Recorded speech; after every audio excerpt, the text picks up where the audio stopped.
Mais sur le plan énergétique, 2024 n'est pas comme les autres années. 2024 n'est égal à aucune autre année. Depuis que le bon Dieu a créé, le monde a été créé il y a des millions, voire des milliards d'années. Si vous essayez, par exemple, essayez d'aller sur ChatGPT et demander à ChatGPT de vous faire une histoire du monde depuis sa création jusqu'à aujourd'hui. Ce sont des millions, voire des milliards d'années même avant Jésus-Christ. Et de Jésus-Christ jusqu'à maintenant, on parle maintenant de 2024 ans. Et aucune année, une année qui est passée ne va pas revenir. Et une année qui n'est pas encore venue n'est pas encore là. Donc l'énergie d'une année diffère, c'est-à-dire l'énergie diffère d'une année à une autre. 2024, c'est unique en son genre, comme toutes les autres années qui sont passées. Donc, dans une année, on a 12 mois. Vous voyez? Et ces 12 mois-là, on peut les segmenter encore en 52 semaines. Et dans ces 52 semaines, on a 365 jours. Et si on essaye d'aller encore profond, d'aller encore plus profond, on a ce qu'on appelle les heures. Il y en a 8760 heures dans une année. Donc, si nous essayons de regarder ces segmentations, 8760 heures. Imaginez déjà ce qu'on peut faire dans une seule heure. Ce que l'être humain est capable de faire en une heure est déjà extrême.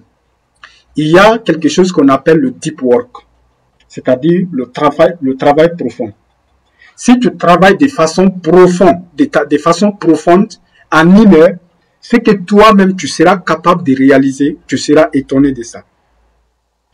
Et dans ça, il y a 8760 heures dans cette année, donc 365 jours.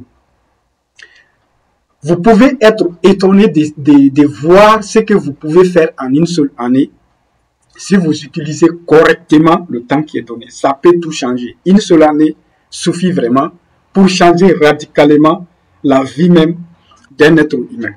Mais nous allons parler de ça spécifiquement dans la conférence de ce soir. Une année, il faut voir une année comme une segmentation du temps. Parce que le temps est là. Le temps est là depuis sa création jusqu'à maintenant. Ce sont les êtres humains qui ont segmenté maintenant. Donc, une journée, il y a le jour, il y a la nuit. Donc, on s'est mis d'accord pour qualifier ça d'une journée. Ces phénomènes-là, pour qualifier ça d'une journée. Donc, dans ça aussi, on a décidé 7 jours vont constituer une semaine. Pourquoi pas 10 jours, pourquoi pas 8 jours, je ne sais pas pourquoi encore. Mais en tout cas, ça doit avoir une raison de périodicité. Après ça, maintenant, nous avons le mois. Le mois, quand même, c'est clair parce qu'il y a le cycle lunaire. Après le mois, il y a l'année maintenant, 365 jours. Tout ça, ce sont des classifications en fonction des phénomènes naturels. Mais ce qu'il faut comprendre, ce qui est nécessaire de comprendre, c'est que l'année 2024, c'est un autre segment de 365 jours. Et ces 365 jours-là peuvent être utilisés pour faire quelque chose. Donc, nous allons commencer par parler de la volonté. Parce que moi, je pense que ce qui nous sépare vraiment de la vie dont on rêve, c'est seulement la volonté. La volonté intense d'y arriver. Je n'ai pas dit volonté seulement, j'ai dit volonté intense. J'ai analysé toutes les personnes qui ont le mieux réussi dans leur domaine. Ces personnes-là ont toujours une seule chose en commun. Cette chose-là, c'est la volonté. C'est la volonté depuis le passage, depuis qu'ils sont tout petits, jusqu'à maintenant. Ou du moins depuis le commencement jusqu'à maintenant. Leur détermination, la volonté qu'il y avait, la force qui les animait, c'est ce qui a fait qu'ils sont devenus ce qu'ils sont. J'ai analysé, je n'ai pas trouvé autre chose, vraiment que la volonté intense. Donc, la volonté c'est quoi? C'est une force autonome. Si on dit c'est une force autonome, cela veut dire que vous êtes né avec la volonté qui est capable de guider les choix. La volonté est capable de guider vos choix, donc les décisions et vos actions. Donc c'est une force naturelle donc qui est capable de guider maintenant vos décisions, vos choix et vos actions. Parce que plus vous avez des volontés, plus vous allez poser d'actions, et plus vous posez d'actions, plus vous aurez des résultats. Parce que résultats et actions sont liés. Il y a d'abord action. Il n'y a pas résultat avant action, parce que ça c'est cause et effet. Est-ce que vous voyez? Il y a d'abord l'action, et puis il y a l'effet. Donc la première chose, c'est ce qu'on appelle la volonté. Donc on va analyser quelques personnes. Regardez ici, ça c'est Ricardo Kanyama. Ricardo Kanyama, ça c'est l'auteur de La chèvre de ma mère, du livre La chèvre de ma mère. Si vous n'avez pas encore lu ou écouté ce livre-là, je vous conseille vivement de le lire à partir d'aujourd'hui ou à partir de ce soir. C'est un livre dans lequel il raconte son histoire depuis le bas âge jusqu'à devenir millionnaire. Ricardo Kanyama est un millionnaire, je pense que c'est un Béninois. Ricardo Kanyama est millionnaire en dollars. C'est pas en francs CFA, c'est en dollars. Mais si vous regardez son histoire, le chemin que lui il a traversé, si vous essayez de regarder, peut-être que votre chemin, à bas âge, vous aviez 100 fois plus de chances de devenir riche que lui. Mais il faut suivre l'histoire là, il faut écouter l'histoire là pour vraiment comprendre ce que la volonté peut nous servir. C'est seulement la volonté. Si vous essayez de voir la différence entre vous et lui, c'est la volonté. Donc, la deuxième personne maintenant dont je vais vous parler au niveau de la volonté, c'est Mark Zuckerberg. Mark Zuckerberg a eu la volonté pour l'informatique depuis le tout bas âge. Pourquoi il est important d'étudier profondément les gens qui ont bien réussi? C'est pour trouver pourquoi ils ont réussi. Mais maintenant, en étudiant plusieurs personnes maintenant dans différents domaines, comme Napoléon Hill a fait dans son livre « Réfléchissez et devenez riche », parce que je pense que beaucoup de gens n'ont pas encore compris ce livre-là. Ce livre, c'est une thèse sur 25 ans. C'est beaucoup. C'est beaucoup. Une étude pratique où il a vraiment, l'objectif était d'étudier au moins 500 personnes qui ont le mieux réussi dans leur domaine pour voir pourquoi ils ont réussi. Qu'est-ce qu'ils ont en commun? Donc, il a fait à peu près 17 leçons pour expliquer maintenant ce que ces gens avaient en commun. C'est le livre « Réfléchissez et devenez riche ». Peut-être que vous avez écouté, mais il faut lire le livre aussi. Parce que si le livre audio qui est là, la version audio qui est là, c'est un résumé du livre. Mais si vous lisez le livre lui-même, les 17 principes-là, il a tout expliqué. C'est ce qu'il a trouvé de commun. Mais la chose vraiment primordiale ici, à mon avis, d'après mes propres analyses, c'est la volonté. La volonté vraiment intense de faire quelque chose. Donc, à côté de Mark Zuckerberg, vous connaissez tous Cristiano Ronaldo. Vous connaissez son histoire. Ces personnes-là sont dans des domaines différents, on peut le dire. Mais ce qu'ils ont en commun, c'est vraiment cette volonté. Cristiano Ronaldo a toujours voulu être le meilleur joueur, le meilleur footballeur au monde. Et aujourd'hui, quand même, tout le monde connaît ce qu'il a fait. Tout le monde sait ce qu'il a fait. Mais ce qu'il y a à l'intérieur de lui, c'est vraiment la volonté. Si vous essayez d'étudier depuis le passage jusqu'à maintenant, ce qu'il a vraiment là-bas, à l'intérieur, c'est la volonté. Donc, la chose qui vous sépare maintenant de votre vie de rêve, la vie que vous rêvez, c'est la volonté. Je vais répéter ça. La chose qui vous sépare vraiment de votre vie de rêve, c'est une volonté intense. Une volonté très, très, très, très intense. Donc, après la volonté, ou à côté de la volonté, on va parler de la discipline. La discipline, c'est quoi maintenant? Tu as la volonté de devenir quelque chose. Tu as la volonté de devenir quelqu'un. Ou bien de devenir ceci dans tel domaine. Maintenant, qu'est-ce qui va te permettre d'y arriver? C'est la discipline. C'est la discipline que tu vas t'imposer maintenant, qui va te permettre d'y arriver, de marcher sur le chemin, de garder ta volonté. On dit souvent de développer sa volonté, comme Jim Rohn le dit tout le temps, développer sa volonté, c'est-à-dire faire de sorte à avoir plus de volonté. Est-ce que vous avez compris ça? Vous voulez avoir plus de volonté. Pour avoir plus de volonté, il faut faire ce qui donne de la volonté. Par exemple, assister à une conférence, lire un livre ou regarder une vidéo de motivation ou regarder une conférence sur YouTube.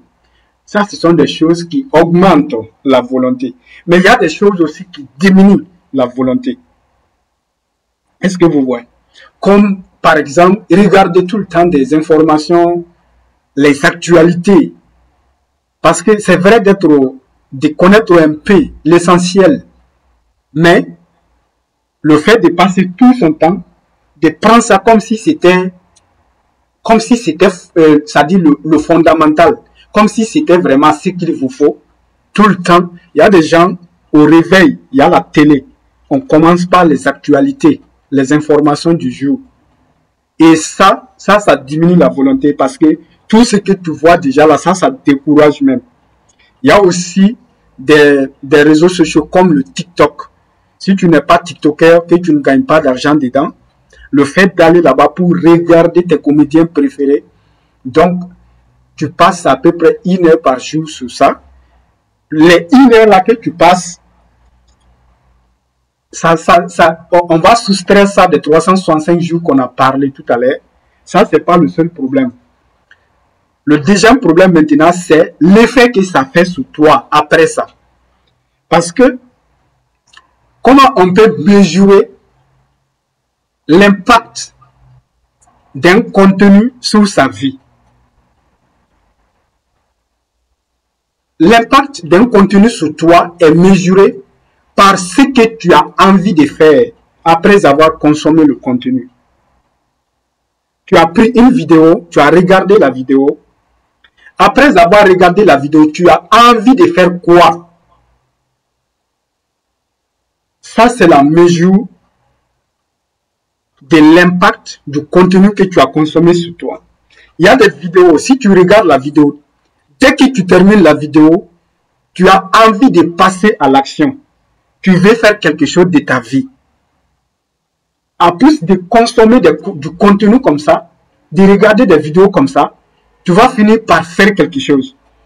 Mais les vidéos, il y a une différence entre les vidéos parce qu'il y en a certaines qui vont te taper tellement qu'une seule vidéo seulement ou bien 2 vidéos, ça suffit vraiment pour te donner des idées. Ça suffit seulement pour que tu laisses tout et que tu te concentres sur le travail. Mais il y a des vidéos aussi, quand tu regardes la vidéo, quand tu termines la vidéo, tu as envie de faire certaines choses qui ne sont pas recommandées. Est-ce que vous voyez déjà? Il y a certaines vidéos même, si tu termines, tu as envie de te coucher, tu as envie de ne rien faire. Est-ce que ou bien de faire encore des trucs qui ne sont pas du tout bons pour toi-même? Voilà comment faire la différence entre les 2 catégories de contenu.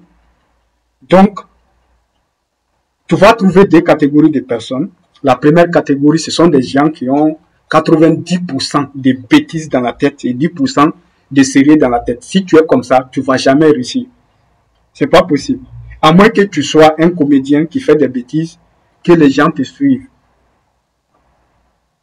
Parce que si tu as 1 million d'abonnés sur TikTok et que tu es payé pour ça, quoi que tu vas faire là-bas, ça n'a pas d'impact sur toi. Impact direct. Hein.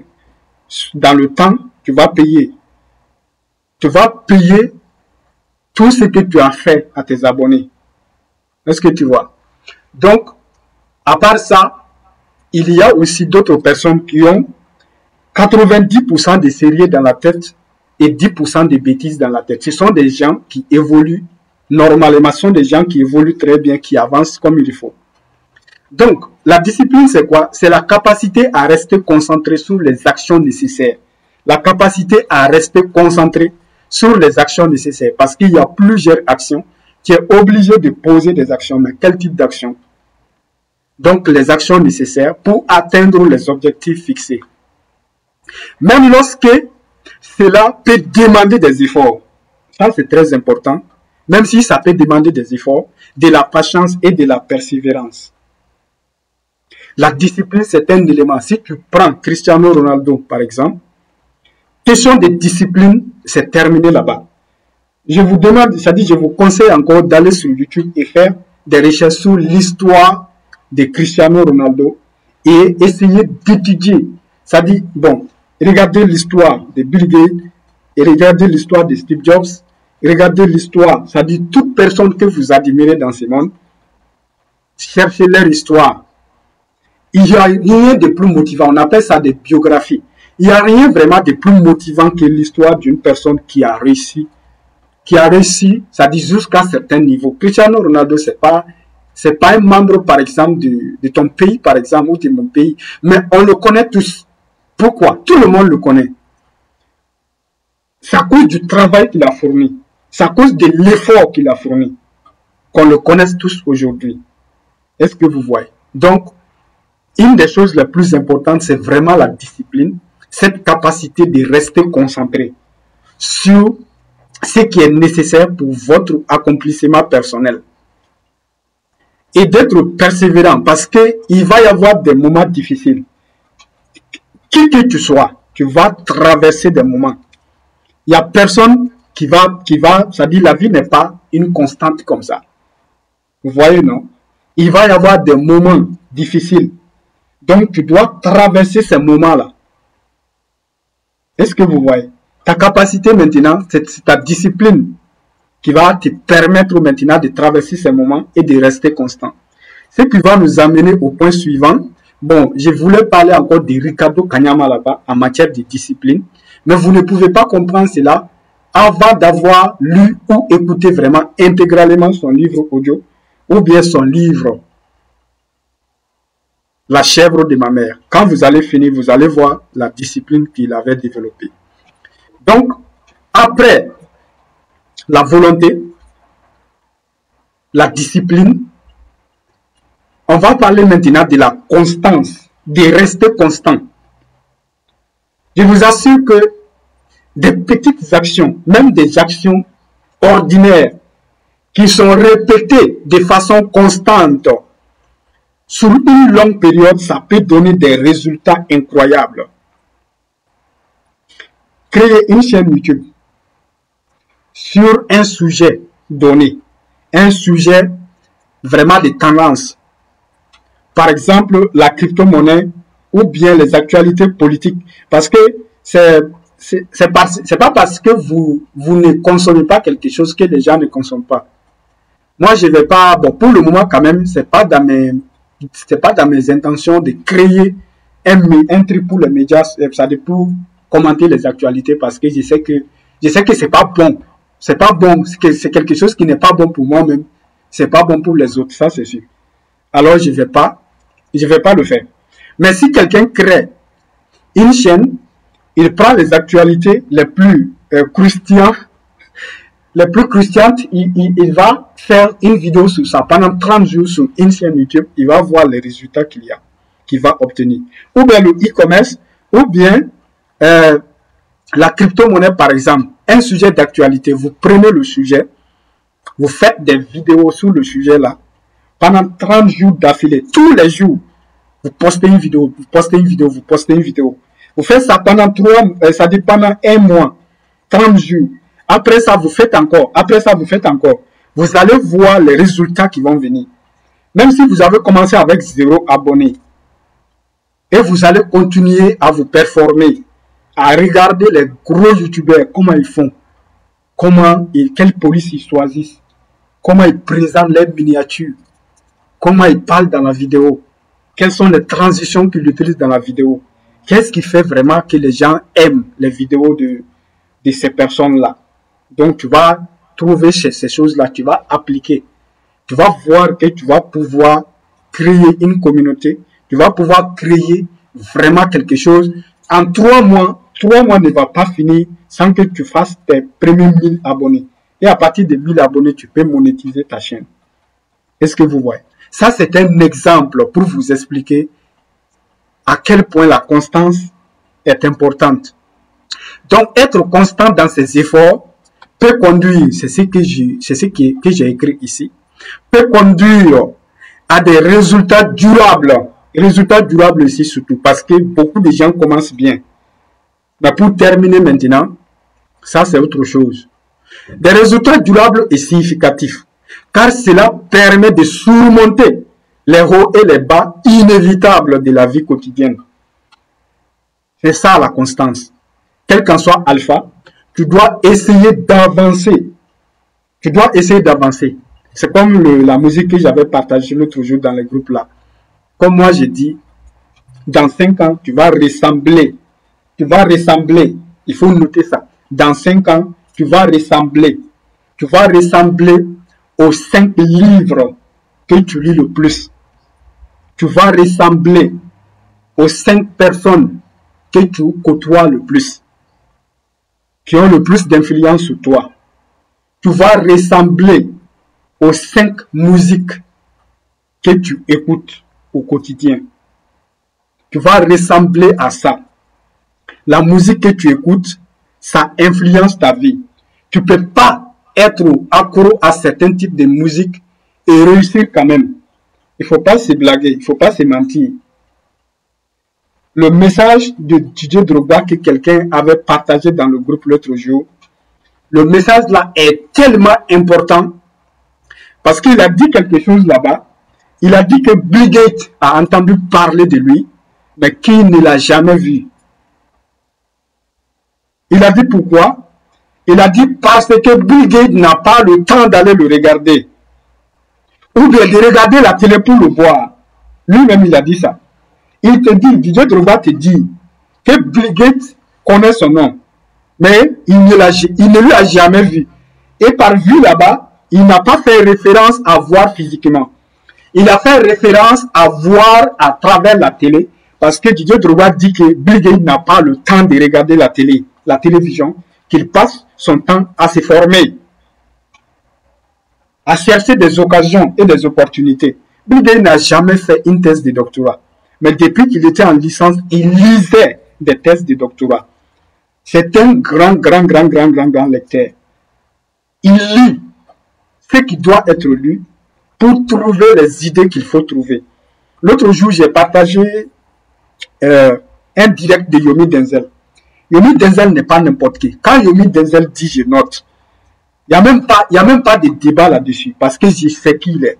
Si tu le suis, si tu l'as bien suivi, si tu as regardé un peu son histoire, la volonté qu'il avait dans son cœur depuis qu'il était à l'école primaire, parce qu'on dit que lui, il est devenu millionnaire en e-commerce en un an. Moi, je dis qu'il n'a pas fait ça en un an.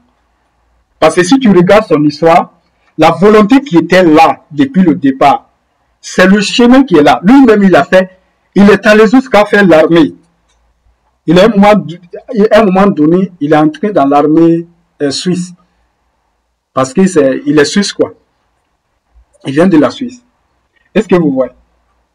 Donc, vous allez, c'est-à-dire, dans ça, il a donné vraiment des informations en matière de e-commerce pour l'année 2024. Ce sont des choses comme ça, il faut chercher. Ce sont des choses comme ça, il faut consommer. Est-ce que vous voyez? Donc, la constance, c'est un élément essentiel de rester concentré sur les objectifs, de rester constant. Voilà. Donc, en matière de constance, je vais vous parler d'Elon Musk. Elon Musk est un être humain extraordinaire. Donc, en matière de volonté et de discipline, vous allez retrouver ça encore chez lui.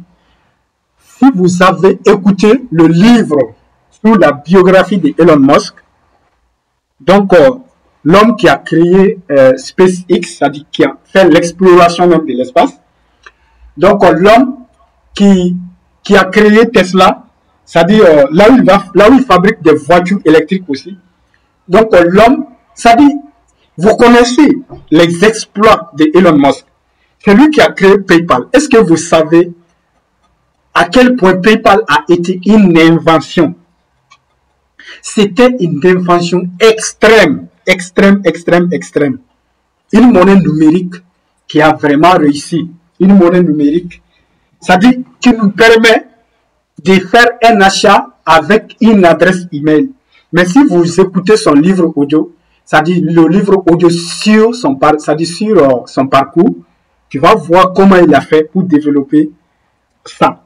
Et quelle volonté il avait déjà depuis le bas âge, parce que c'est quelqu'un qui a quitté l'Afrique du Sud pour aller au Canada comme immigrant, par exemple. Est-ce que vous voyez? Il est parti là-bas, comme tout le monde part. Il a fait son chemin jusqu'à, il est allé étudier à des universités aux États-Unis. Donc, ça dit aux États-Unis d'Amérique, quoi. Puis ensuite, il est devenu celui qu'il est aujourd'hui. C'est cette volonté même, j'ai dit tout à l'heure, on a dit tout à l'heure que la volonté, c'est quelque chose qui va déterminer vos actions. Est-ce que vous voyez? Donc, c'est cette volonté qui l'a poussé jusqu'à là-bas. Il était simple quand il est parti. Personne n'était là pour l'accompagner. Est-ce que vous voyez? Depuis le bas âge. Et regardez l'âge à partir duquel il est devenu déjà très riche. Donc, la constance, vous allez voir la constance de Elon Musk, parce que tout ce qui va venir de nouveau, il est dans ça. Quand la crypto-monnaie est venue, il est devenu une baleine dans la crypto-monnaie. Quand les autres étaient en train de dire que c'est une boule, lui, il était dedans. Quand l'informatique est venue là, boule informatique ou je ne sais quoi, lui, vous voyez déjà c'est lui qui a créé le PayPal et tout. C'est eux qui ont commencé même cette bulle. Bon, on ne peut pas dire une bulle parce que vous voyez aujourd'hui ce que c'est devenu. Donc, il était là depuis ce moment-là. Les voitures électriques sont venues, il est dans ça. L'espace est là, il est dans ça. Qu'est-ce que vous connaissez? Même les réseaux sociaux, il a fait tout pour en acheter un. Il a acheté Twitter. On ne dit plus Twitter, on dit X. X.com. Donc, il a acheté ça et il a changé. Le Twitter a vraiment changé. Hein. Si vous faites un tour là-bas, c'est devenu X maintenant. Et même, il y a vraiment des changements sur l'apparence, si je ne me trompe pas. Beaucoup de choses ont quand même changé d'après les petites remarques que j'ai faites. Est-ce que vous voyez? Donc, c'est pour vous dire que Elon Musk, c'est quelqu'un qui est vraiment constant. Et puis, il a une routine quotidienne. Je pense qu'il dort à 1h du matin, il se lève à 7h du matin. Donc, ça, c'est une routine qu'il a gardée pendant toutes ces années. Malgré sa richesse. Malgré ce qu'il est capable de faire. Malgré c'est l'homme le plus riche au monde.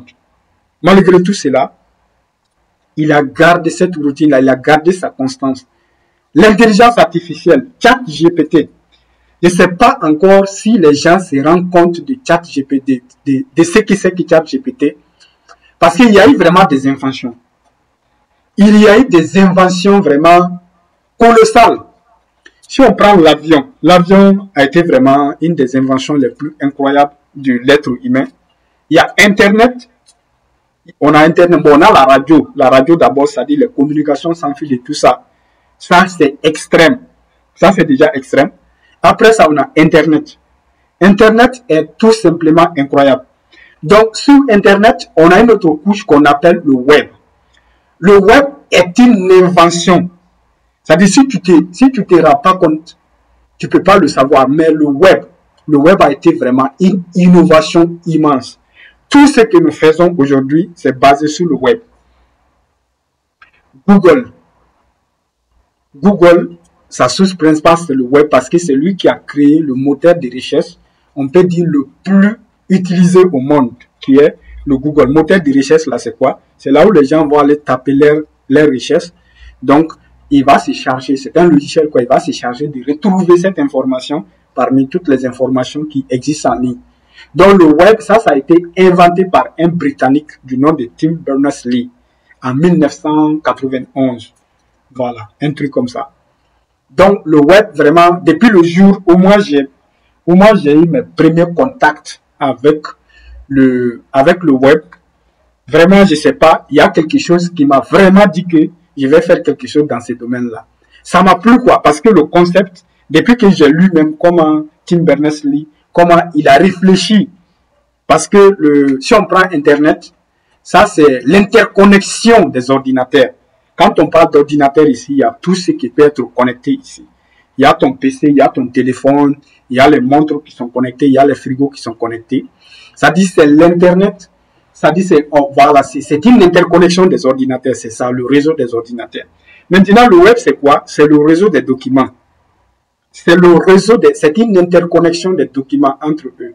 L'objectif de Tim Berners-Lee, c'était quoi? Ça dit, c'est de transformer tout le savoir qui existe dans le monde en un seul grand livre, en un seul grand document, de les interconnecter. Par exemple, il y a le site d'Amazon, il y a beaucoup de pages web là-bas. Si on prend aussi Wikipédia, il y a beaucoup de pages web là-bas. Donc, il y a les hyperliens. Ils ont créé les hyperliens, les liens que vous cliquez là pour naviguer sur un autre site ou une autre page. On appelle ça des hyperliens. Est-ce que vous voyez? Donc, à partir d'une page web aujourd'hui, on peut presque accéder à n'importe quelle autre page web. Donc, cette interconnexion-là, c'est pourquoi vous allez entendre souvent parler de la toile. Parce que c'est tellement complexe. Ça dit, ce site est connecté à ce site, cette page est connectée à cette page. Mais son idée était, ça dit, d'interconnecter tous les documents qui existent dans ce monde-là pour en faire un seul grand livre. C'est pourquoi le concept même m'a plu depuis le départ, depuis que je ne savais même pas coder le web. C'est-à-dire, depuis que je ne savais même pas créer le site web. C'est ça qui m'a poussé vraiment à m'intéresser vraiment au site web. J'ai commencé à faire des formations sur ça même, à m'auto-former, à chercher des formations avant même qu'on fasse ça même à l'université. Parce que ce qu'on a fait là-bas, là, c'était pas vraiment très intéressant, quoi. Mais avec ce que j'ai appris, c'était du wow. Voilà. Donc, après la constance, on va parler maintenant du cercle. Parce que nous avons parlé de la volonté, donc de la discipline et de la constance. Bon, il y a une chose qui va vous permettre quand même de garder à un certain mesure ces choses-là. La première chose d'abord, c'est votre pourquoi. La chose qui fait que vous voulez passer de là où vous êtes à la vie dont vous rêvez. C'est ce pourquoi-là vraiment qui est très important. Donc, ça, c'est le premier élément. En dehors de ça, ce qui va vous permettre maintenant de garder c'est-à-dire les pieds sous terre, de rester constant, d'avoir plus de volonté, d'être toujours discipliné, ça va être un cercle social. Un cercle qui est positif, qui est très positif et ultra motivé. Si vous êtes dans un beau cercle, il y a vraiment de très grandes probabilités que vous réussissez. Le cercle est important. Le cercle dans lequel vous êtes en train d'évoluer. Ça, c'est extrêmement important. Si tu prends par exemple une personne, quand on prend une personne, qui qu'elle soit, on le met dans un endroit, ou on la met dans un endroit, ça dit là où il y a vraiment la débauche. Là où rien n'est bon, vous allez voir que ça va être très difficile que la personne s'en sorte. Ça va être difficile. Sauf si la personne se coupe de là et se connecte à un autre monde.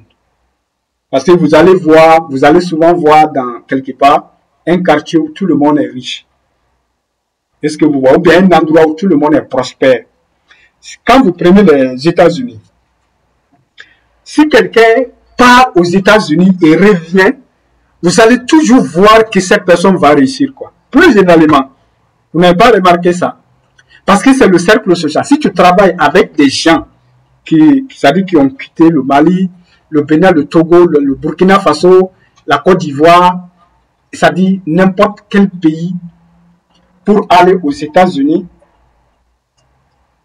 si tu travailles à distance avec ces gens-là, tu vas sentir une certaine énergie. Tu vas sentir une certaine détermination, une certaine discipline. C'est ce qui fait qu'il y a un indice de développement humain qui est très élevé là-bas. Parce que les gens sont motivés. Il y a une énergie collective qui anime les gens. Est-ce que vous voyez? C'est une atmosphère qui est prospère pour le succès. Mais comment ils ont créé ça? C'est un pays qui a été colonisé. Est-ce que vous voyez? La Chine, c'est la même chose. Est-ce que vous voyez déjà? Donc le cercle là est très important. C'est à toi maintenant de filtrer et de te connecter au bon cercle. Ça c'est extrêmement important parce que il faut pas rester seul aussi. Ça c'est très grave. Si tu restes seul là, tu vas périr tout simplement parce que il faut pas rester seul. Il faut te connecter à un cercle. Si je te dis te connecter à un cercle que tu vas consulter quotidiennement, c'est comme ton entourage le plus proche. Tu ne dois pas passer, c'est bien de passer du temps seul.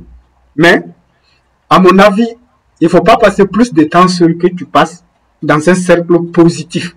C'est très important cela, c'est très important. Voilà, parce que les avantages du cercle là, c'est quoi? Il y a d'abord l'influence positive dont je suis en train de parler.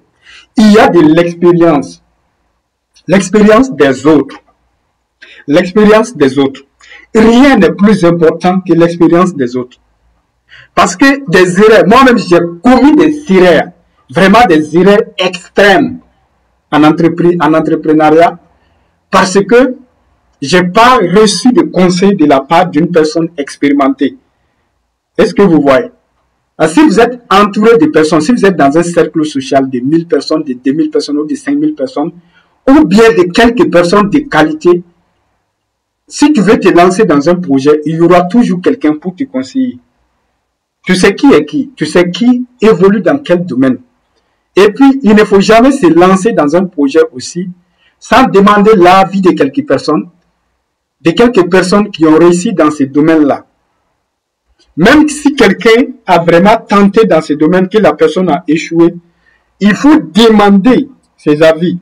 Qu'est-ce qui a fait qu'il a échoué? Il va t'expliquer ce qui n'a pas fonctionné, ce qu'il ne devrait pas faire, s'il doit tout recommencer, ce qu'il n'allait plus refaire.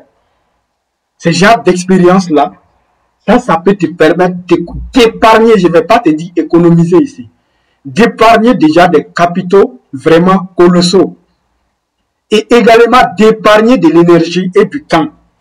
Parce que si toi, tu devrais faire les mêmes erreurs et revenir à chaque fois, vous voyez déjà que ça allait te coûter tout simplement. Mais si tu es entouré de personnes expérimentées et surtout, il faut demander des expériences. Si tu ne peux pas le faire publiquement, tu sais qui a évolué dans ce domaine, tu lui envoies un message privé et il va t'aider. La troisième chose ici, c'est la responsabilité. La responsabilité. Si tu es cadré, si tu es entouré, tu es, comment on dirait, tu es susceptible d'être responsable. Par exemple, si toi tu travailles avec 10 personnes, avec 20 personnes, 25 personnes, 50 personnes, de façon, un cercle restreint, là où vous vous partagez vraiment vos objectifs, pas dans tous les détails, hein, pas dans tous les détails, parce que tu peux pas, tu vas dire je vais faire ça cette semaine. Par exemple, tu es un créateur de contenu, ou bien tu fais, quel qu'en soit le domaine, tu as des objectifs personnels à atteindre, des objectifs professionnels. Tu vas dire, je vais faire ça d'ici la fin de la semaine. Tu vas dire ça à ton groupe. Et qu'est-ce que tu vas faire? Parce qu'il y a maintenant des témoins. Il y a des témoins maintenant. Des témoins de moralité. Donc, si tu le fais, tu sais qu'on va te respecter. Et qu'on va, désormais, quand tu vas venir dire, je vais faire ça, on va te croire. Donc, tu vas le faire. Mais si toi, tu ne le fais pas, toi-même, tu sais déjà c'est quoi les conséquences.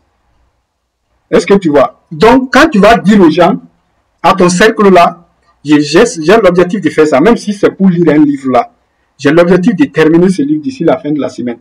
Donc, tu vas le faire. Moi, j'avais un témoin de moralité il y a, en 2020-2021, par exemple. c'était une de mes amies. Des fois, on se partageait les livres et on se disait, je vais terminer avant telle date, je vais terminer avant telle date. Et puis, on faisait le résumé ensemble. Moi, j'ai tellement lu pendant ces moments-là. Nous deux. Ça, c'est un témoin de moralité parce que si tu as beaucoup de respect pour quelqu'un et que quelqu'un a beaucoup de respect pour toi, tu peux pas lui mentir. Parce que si tu lui dis que tu vas faire et que tu n'as pas fait, c'est un mensonge. La conséquence, c'est quoi? Tu dis à quelqu'un, je vais faire ça avant telle date. Et la date est venue, tu viens lui dire que tu n'as pas pu faire. Le problème, c'est quoi? C'est que désormais, quand tu vas venir lui dire que tu vas faire ça avant telle date, la personne va douter quoi? La personne ne va pas croire. Voilà l'importance d'avoir un témoin de moralité et n'importe qui ne peut pas l'être. Et si tu es dans un cercle, la première des choses, c'est de te considérer d'abord comme un responsable, de te considérer d'abord comme un être humain respectable. Parce que tu ne peux pas venir dire à 50 personnes ou bien à 25 personnes qui sont aussi motivées que toi, que tu vas faire quelque chose cette semaine et tu t'amuses à ne pas le faire. Tu vas pas, personne ne va t'obliger à te fixer les objectifs. Ces objectifs-là, toi, tu vas les fixer en fonction de ta croissance personnelle, en fonction de tes objectifs, en fonction de ce que tu veux faire. Maintenant, à partir du moment où on a accepté cela, ça veut dire on a noté cela, toi, tu vas le faire parce qu'on te regarde maintenant, tu n'es pas tout seul. Tu vas le faire. Donc, à la fin de cette conférence, je vais vous conseiller 3 livres. Si vous utilisez ces livres-là comme il faut, normalement, la plupart d'entre vous les connaissent et peut-être que vous les avez déjà utilisés.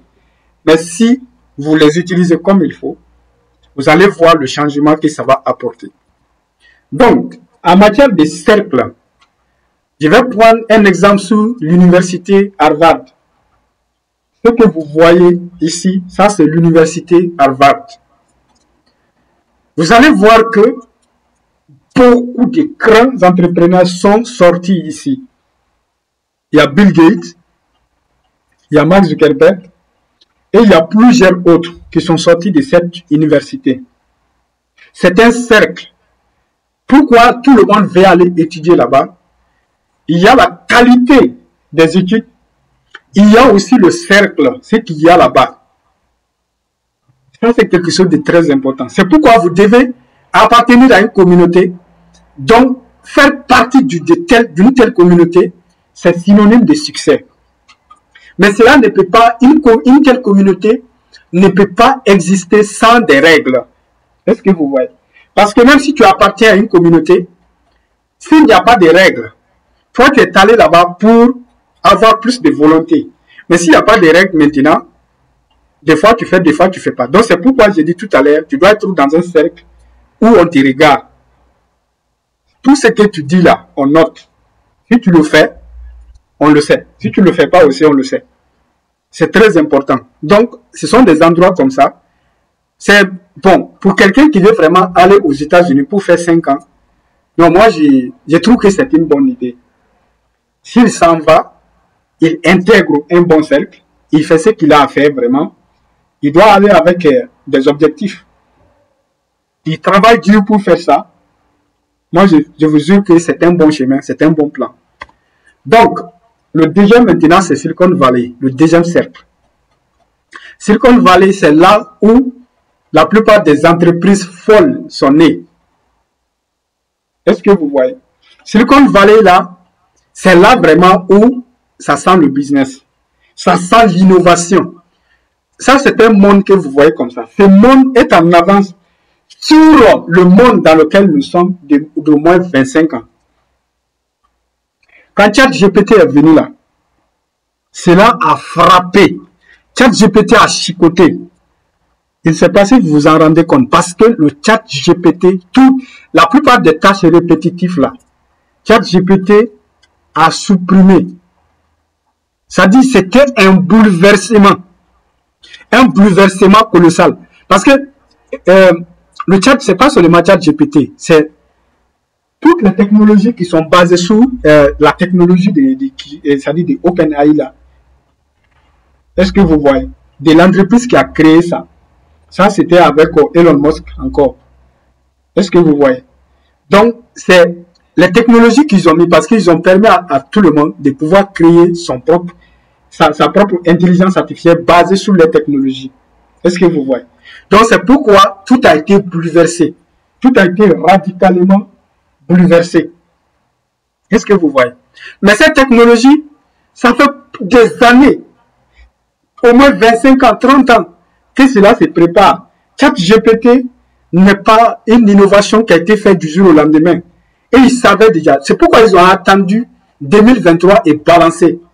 Il y a des technologies, il y a vraiment des innovations à Harvard pour le moment qui ne seront pas connues d'ici 5 ans. Mais ces innovations-là sont là. C'est pourquoi il est nécessaire vraiment de lire souvent les thèses de doctorat. Est-ce que vous voyez? Parce que dans les thèses de doctorat, les articles scientifiques, la partie qui m'a le plus touché en matière de thèse de doctorat, c'était les articles scientifiques. Parce que, c'est-à-dire en lisant les articles scientifiques, tu es en avance de plusieurs années sur les autres. Pourquoi? Parce que on est en 5G. Hein. On est bon, disons on est en 4G. Les gens sont en train de faire des recherches sur la 5G, la 5e génération de téléphonie mobile. Tu vas aller voir des gens, des malades quelque part qui sont en train de faire des recherches sur la 6e génération. Mais ils vont te dire que 5G là même c'est rien. C'est 6G maintenant, il faut 6G maintenant pour pouvoir contenir vraiment, pour pouvoir soutenir cette innovation technologique croissante. Donc, la 5G ne va pas pouvoir faire ça. Il nous faut 6G maintenant. Et dans quelques mois, tu vas entendre parler de 7G, de 8G. Et toi, tu es là, tu es assis là-bas, que 5G est une nouvelle technologie. Alors que ce n'est même pas encore disponible dans ta ville. Est-ce que vous voyez? Donc, le cercle est très très important. Il faut être dans un endroit où il y a vraiment la stimulation. Voilà. Sinon, l'intelligence artificielle n'est pas vraiment une nouvelle technologie. C'est vrai que c'est pas encore développé comme il faut. Hein. C'est pas encore développé comme il faut. Si vous lisez les articles scientifiques, vous allez comprendre que l'intelligence artificielle là qui est là maintenant, là, c'est rien du tout. C'est complètement nul. Comparé à ce qui vient, à ce qui arrive. Donc, si vous savez ça, vous allez vous positionner en fonction de ça. C'est pourquoi évoluer dans une entreprise technologique, c'est pas facile. Il faut vraiment être exceptionnel. Il faut être orienté de certaines manières, être pragmatique pour pouvoir tenir dans une entreprise technologique. Parce que les choses changent tellement vite. À ma première année de doctorat, il y a notre prof des TIC qui définissait les nouvelles technologies comme une technologie qui est moins âgée de 18 mois. Est-ce que vous voyez? Qui est moins âgée de 18 mois. C'est-à-dire la technologie là n'a pas encore fait 18 mois. On va appeler ça NTIC, nouvelle technologie. Mais, d'après tout ce que moi j'ai appris, moi j'ai dit qu'une nouvelle technologie n'est même pas encore disponible pour le public. Tout ce qui est entre les mains du public déjà, je ne peux plus appeler ça, on ne peut plus appeler ça, ça dit nouvelle technologie à mon avis. Parce que les nouvelles technologies sont maintenant au laboratoire, sont maintenant, ça dit entre les mains des gens qui sont en train de faire des recherches là-dessus. Est-ce que vous voyez? Si vous regardez les séries des FBI, je ne sais pas si vous avez regardé Blindspot. Dans Blindspot, vous avez vu le deepfake que Rich.com avait fait pour faire dire des trucs à Patterson. C'est-à-dire du genre, il a fait une vidéo où tu vois Patterson en train d'expliquer quelque chose, il était en train de projeter ça. Alors que Patterson n'a pas dit ça. Mais la fluidité de ce truc-là, on appelle ça le deepfake. L'intelligence artificielle là qui est là n'est pas en réalité. Les intelligences artificielles d'animation qui sont là maintenant ne sont pas encore en réalité à ce niveau-là. Est-ce que vous voyez? Mais vous allez voir ce qui va se passer. Ça, c'est une nouvelle année qui vient de venir. Il y a beaucoup de gens qui étaient prêts. Ils s'attendaient seulement que 2024 vienne pour balancer des choses. Et 2025, ça va être encore pire. Est-ce que vous voyez? Il y a des gens qui sont prêts seulement. 2025 va venir, ils vont appuyer sur le bouton. C'est ce qu'ils ont fait avec ChatGPT. Ils ont attendu seulement que le moment vienne et puis ils ont balancé ça d'un seul coup. Voilà. Donc ça, c'était le cercle. Maintenant, la partie la plus importante de cette conférence de ce soir, on y est maintenant. Ça, c'est la partie la plus importante. Ce qui vous sépare réellement de la vie de vos rêves. La vie dont vous rêvez. La belle villa. Les bonnes conditions. Tout ce que vous voulez.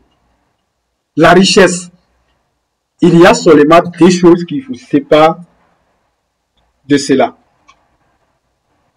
La première catégorie des choses, ce sont les choses que vous ne devez pas faire. Les choses que tu ne dois pas faire. Ça, c'est la première chose la plus importante. Alors, à partir de ce soir, vous allez avoir des listes. Il faut noter ça. Il faut avoir des listes. La première liste, c'est la liste des choses que vous ne devez jamais faire. La liste des choses que vous ne devez pas faire.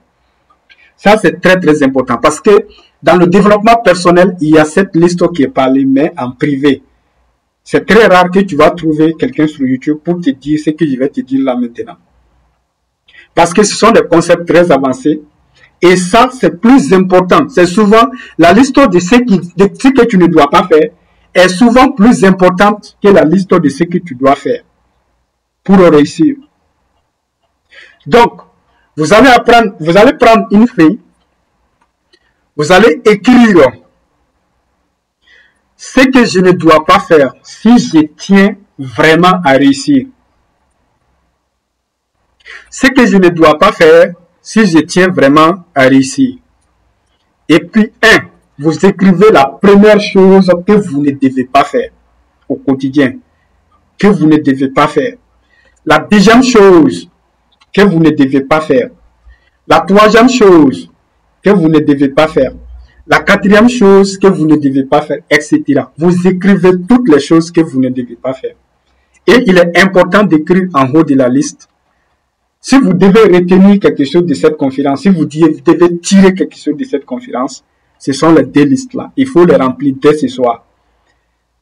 Ce que je ne dois pas faire si je tiens vraiment à réussir. Et puis tu les écris. Tu les lis une fois par jour jusqu'à ce que tu arrêtes radicalement toutes ces choses. Parce que tant que tu fais des choses qui sont sur cette liste, tu ne vas jamais réussir. C'est très important. Ça c'est une formation de haut niveau en matière de métaphysique. Faites la liste de ce que vous ne devez pas faire. C'est très important. Et à chaque fois que vous allez faire une chose sur la liste, il faut mettre en tête que vous n'allez pas réussir votre vie. C'est sûr et certain. Tant que vous faites des choses sur cette liste, vous n'allez jamais réussir. Faites tout ce que vous voulez. Je ne vais pas vous dire ici c'est quoi. Parce que ça dépend de tout un chacun. Tout le monde sait ce qu'il ne doit pas faire. Tout le monde le sait pertinemment. Ce qu'il ne doit pas faire. Alors, vous devez établir la liste. Vous connaissant, selon vous, les choses qui vous empêchent de devenir la personne que vous êtes. Ça dit, les choses que vous ne devez pas faire pour votre bonheur futur. Je vais vous donner juste un seul exemple. Mangez moins de sucre ou du tout, ne mangez plus de sucre. Par exemple, moi, je ne mange pas de Kit Magie. Ça, quand même, ça, c'est sûr et certain. Depuis que j'ai compris ce que ça pouvait faire à ta santé, Kit Magie, je ne mange pas. Je prépare sans Kit Magie. Ça, c'est même pas contestable. Si je vais dans un restaurant où ils ont mis dedans, ça dit, je n'ai pas le choix, je dois manger. Mais préparer moi-même et mettre Kit Magie dedans, ça, c'est terminé. Il y a très longtemps. Est-ce que vous voyez? Donc, au lieu de manger plus de sucre, ça dit tu vas supprimer le sucre et tu vas remplacer par les fruits. Peut-être que tu n'as pas les moyens pour acheter toutes sortes de fruits, mais les fruits quand même qui sont abordables, surtout en Afrique, chez nous, les fruits sont gratuits, quoi, vraiment.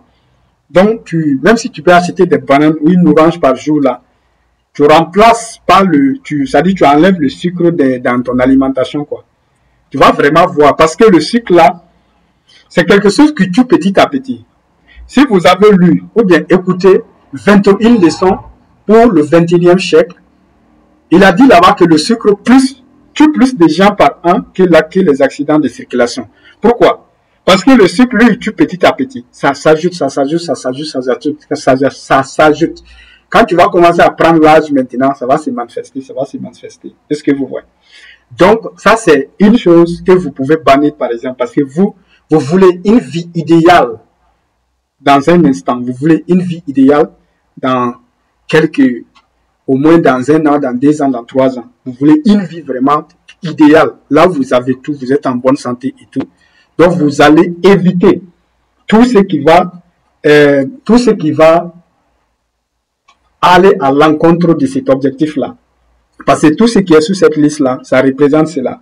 Ça représente la cause de votre échec. Donc, à chaque fois que vous allez faire une chose sur cette liste, vous n'allez jamais réussir. Vous n'allez jamais réussir. À chaque fois que tu fais quelque chose là, qui est sur cette liste-là, il faut mettre en tête. Si tu le fais, tu ne vas jamais réussir. Donc, tu vas l'éviter carrément. Donc, la deuxième liste maintenant, ce sont les choses que tu dois faire au quotidien si tu tiens vraiment à réussir.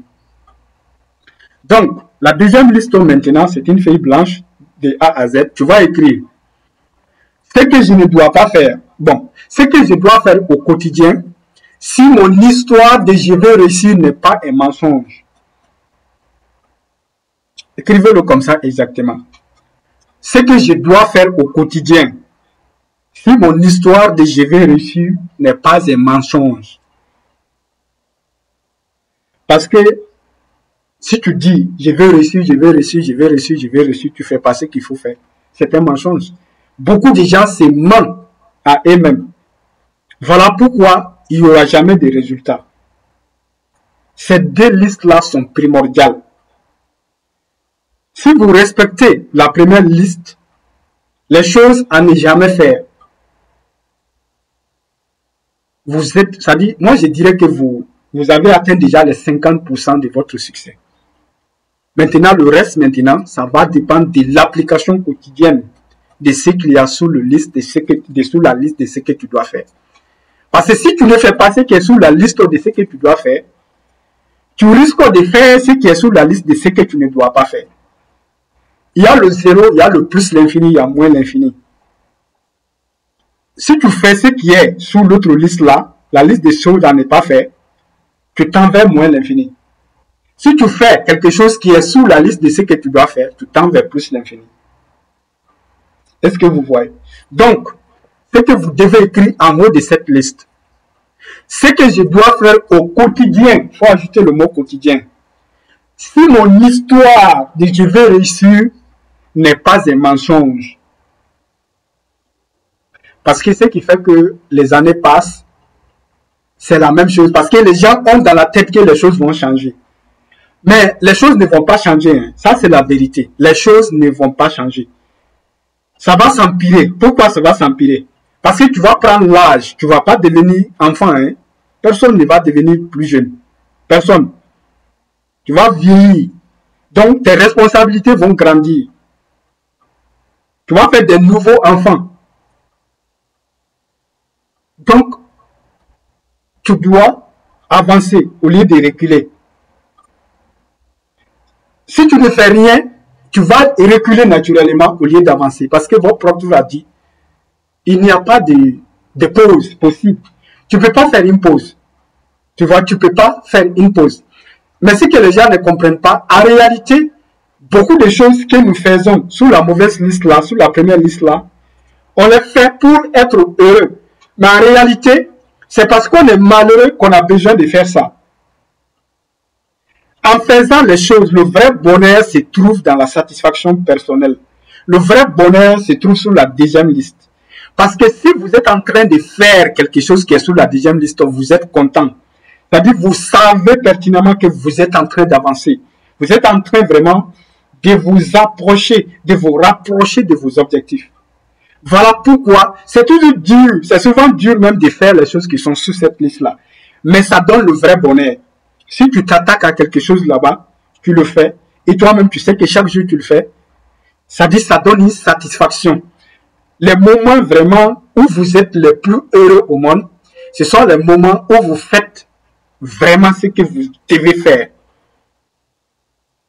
Ou vous êtes en train de faire vraiment ce qui vous mène là où ça doit vous mener. Donc, j'espère que tout le monde a compris. Il y a les deux listes. La liste de ce que je ne dois pas faire. Si je tiens vraiment à réussir, ça veut dire que tout ce qui est sur cette liste-là, tant que tu vas le faire, tu ne vas jamais réussir. Jamais. Il faut mettre ça en tête. La deuxième chose maintenant, c'est la deuxième liste. Si mon histoire, bon, ce que je dois faire au quotidien, si mon histoire de je vais réussir n'est pas un mensonge. Donc, si tu passes une journée sans faire ce qui est là-bas, là, donc tu es en train de te mentir à toi-même que tu vas réussir un jour, mais il faut mettre en tête que ça ne va jamais arriver. Il va falloir que tu fasses ce qui est sous la liste là. Donc, cette partie de la conférence, c'est la partie qu'il faut noter. Et il ne faut pas se coucher ce soir sans faire ces deux listes, même si vous allez le faire en pleurant. C'est la première partie. Il faut établir ces deux listes. Et il faut les lire quotidiennement jusqu'à ce que vous arrêtiez tout ce qu'il y a de mauvais sous l'autre liste là. Quand vous allez finir avec ça, vous allez rester avec ce qui est positif. Mais en ce moment-là, vous allez déjà voir une différence qui est claire et évidente. Ça, c'est sûr et certain. Donc, la chose qui va venir maintenant, après ça, ça va être les compétences. Il faut chercher à développer une compétence ou des compétences. Parce que les compétences ne s'acquièrent pas du jour au lendemain. Vous avez compris? Les compétences ne s'acquièrent pas du jour au lendemain. On acquiert une compétence avec le temps. Avec le temps. Donc, vous devez développer une compétence. Tous ceux qui ont fait mes formations en informatique savent très bien que les leçons que j'enseigne là-bas, je les enseigne très bien. Parce que moi, j'ai pris au moins 7 ans pour me former en informatique. Au moins 7 ans. J'étais tout le temps en train de programmer, tout le temps en train d'apprendre un nouveau langage. J'ai appris des langages, jusqu'à présent, je ne les ai jamais enseignés et je ne les ai pas utilisés parce que je savais, comme le langage R par exemple, le langage R pour les statistiques. C'est un langage que j'ai appris, j'ai juste appris ce langage-là comme ça. C'est-à-dire pour avoir plus de compétences. Aujourd'hui, si je vais tout claquer pour me concentrer seulement sur l'informatique, je vous assure que j'ai pu faire des choses incroyables dedans. Est-ce que vous voyez? Ça, c'est une compétence. Le design, j'ai appris le design de la même manière. La première fois que j'ai acheté une formation en infographie, c'était précisément basé sur Photoshop, Adobe Illustrator et Adobe InDesign. Ce sont les trois là. J'ai acheté une formation sur ça. Mais le moment où j'ai acheté la formation, j'étais vraiment nul en design. Bon, j'étais dessinateur depuis le bas âge. Parce que mon grand frère, lui, il est né avec des dons en dessin. Il était très fort. Donc, j'ai appris à côté de lui. Je me suis entraîné. Jusqu'à devenir un bon dessinateur. Il est très fort. Il est très fort en dessin. Mais un jour, notre prof d'anglais a fait, quand on était en 8e année des études primaires, on appelle ça école fondamentale au Mali. Donc, de première année jusqu'à 8e année, quoi. Notre prof d'anglais a fait un concours entre moi, lui et mon ami, et notre ami. Parce que lui aussi, il a appris avec lui, quoi. Donc, ce jour-là, moi, j'avais dessiné une panthère. Bien, voilà, une panthère. Bien, je ne sais pas si on dit une panthère ou bien, peu importe. Donc, lui, il avait dessiné un lion et mon autre ami aussi avait dessiné un lion. Mais ce jour-là, c'est moi qui fus le premier même en dessin. C'est pas dire que je suis meilleur que lui. Hein. Je l'ai dépassé souvent en dessin, mais je pense qu'il est meilleur que moi. Parce que lui, là, il est vraiment fort. Il est vraiment très fort. Mais pour vous dire qu'une compétence, ça peut se développer en pratiquant. Ça dit tellement que j'ai pratiqué le truc là, hein, tellement que j'ai pratiqué le DIWAT, et ça dit tout le temps, on achetait des nouveaux cahiers, on dessinait dedans. Même avant même d'aller à l'école, on partait souvent chercher on partait à côté de l'école pour prendre les feuilles là, les morceaux de feuilles, les morceaux de papier que les élèves avaient jetés quoi. On prenait ça et puis on dessinait là-dessus, puis on colorait et tout ça. Si on avait de l'argent, on achetait des crayons couleurs, crayons de couleur, on dessinait avec ça. Donc, jusqu'à ce que nous-mêmes, on a été mis à l'école. Donc, on a eu des cahiers maintenant, et des moments où on pouvait travailler même pour acheter des cahiers. Ils dessinaient c'est-à-dire, la première page là, jusqu'à la dernière page, on pouvait tout dessiner. Donc, on appelle ça des cahiers de dessin. Et à un moment donné, on les déchirait pour les coller dans la maison de notre mère, dans la chambre de notre mère, alors que nous-mêmes, on dormait là-bas, on n'avait même pas encore notre propre maison. Est-ce que vous voyez? Donc, quand on a eu notre propre maison maintenant, on dessinait là-bas encore, on collait. Donc, moi, mon grand frère, lui, dessinait sur le mur. Bon, moi, je faisais les trucs sur le papier, et puis on collait. Est-ce que vous voyez? Donc, c'est pour vous dire qu'une compétence, ça peut se développer. Et après cette compétence, maintenant, c'était les mathématiques. Donc, je vous donne cette chronologie pour que vous puissiez comprendre certaines choses en matière de comment on développe une compétence. Parce que ça, c'est ma propre expérience. Donc, ça, c'était les mathématiques. À partir de la 7e année,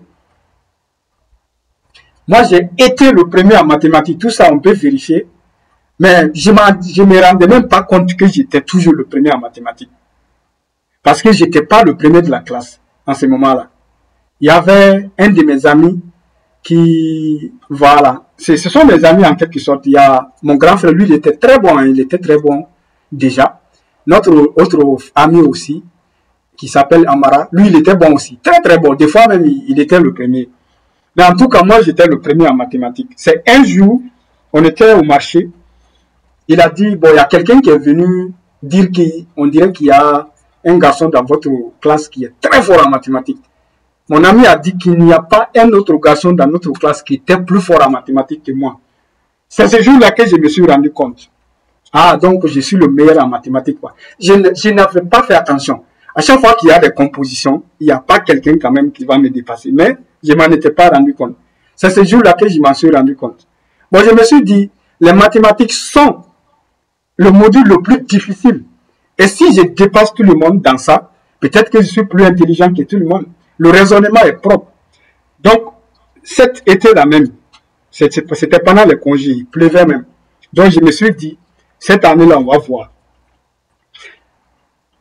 J'ai essayé maintenant de voir comment ils font dans les autres, parce que les grammaires là, les trucs là, vraiment, parce que moi, je ne lisais pas quoi. Et ils lisaient les livres là. Quand ils étaient en train de lire les livres là, moi, j'étais en train de faire les exercices de mathématiques. Voilà, des fois même, ils étaient en train de causer là-bas, moi, j'étais en train de faire les exercices de mathématiques. Mais quand j'ai compris maintenant que je suis plus intelligent, peut-être plus intelligent que eux tous, donc j'ai dit maintenant, je vais voir. Ça dit, si l'intelligence fait les études là, on va voir. Donc, qu'est-ce que j'ai fait? Je me suis même fait les dictées moi-même, les dictées préparées. Donc, j'ai commencé à lire. Donc, grammaire aussi, j'ai commencé à apprendre, ça dit la grammaire. Donc, il y avait un livre qui s'appelle « Je me débrouille en anglais ». Je n'avais pas ce livre-là, mais il y avait un ancien qui avait ça. J'ai pris ça avec lui, j'ai recopié à la main de A à Z tout le livre-là. Je me débrouille en anglais pour apprendre les règles. Quand l'année a commencé maintenant, mes amis, c'est-à-dire après les premiers résultats, mes amis ont commencé déjà à s'inquiéter. À s'inquiéter vraiment. Parce qu'ils ne me classaient pas. En tout cas, en mathématiques, quand même, ils savaient ce qui était là. Ils me demandaient mes conseils et tout ça. Mais en ce qui concerne le classement, là, ils savaient vraiment que je n'étais pas une menace. Mais à partir de là, tout était gâté. Hein. Si tu ne fais pas attention seulement, tout le monde, il venait me demander mes notes maintenant. Ah, moi, j'ai dit, qu'est-ce qui se passe?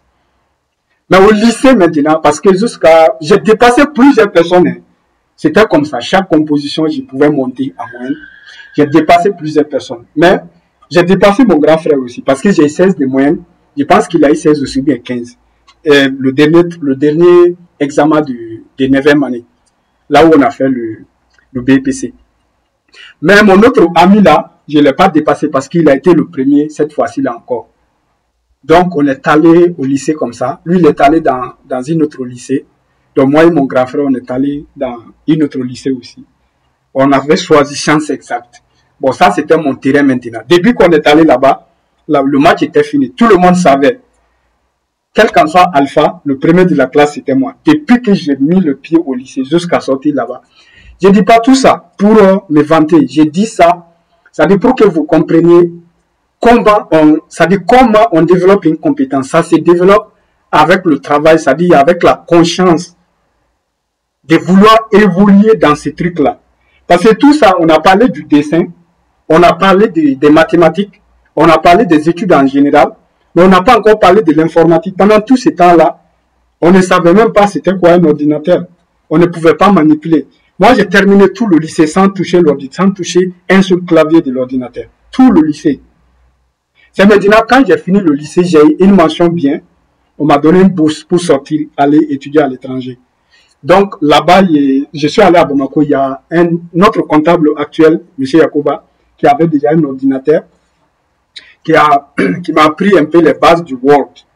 Est-ce que vous voyez le Word? Bon, le Word Excel, je pense qu'on a touché un peu à ces deux-là.